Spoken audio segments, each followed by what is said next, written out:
একটা সিম ওঠাইতে সর্বোচ্চ কতক্ষণ সময় লাগে কেউ কি বলতে পারেন? একটা সিম ওঠাইতে সর্বোচ্চ 2 থেকে 3 মিনিট সময় লাগে। এই সিমটা ওঠানোর জন্য আমি তাড়াহুড়া করে কাস্টমার কেয়ারে গেলাম।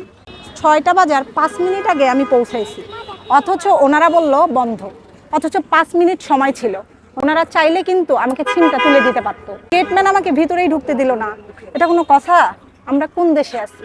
একটা সিম তুলতে যেখানে 2 মিনিট সময় লাগে, সেখানে আমি 5 মিনিট আগে গেছি, অথচ ওনারা আমাকে ভিতরেই ঢুকতে দিল না। আমি তারপরেও বললাম যে ভাই আমি একটু কথা বলবো, কিন্তু উনি আমাকে ভিতরেই ঢুকতে দিল না, বলতেছে বন্ধ হয়ে গেছে। 6টার পর সব কিছু বন্ধ, অথচ আমি কিন্তু 5 মিনিট আগে গেছিলাম।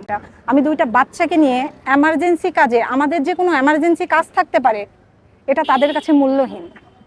আমি সত্যি ধিক্কার জানাই। অবশেষে বাধ্য হয়ে এই সিমটা আমি বাইরে থেকে উঠাইলাম।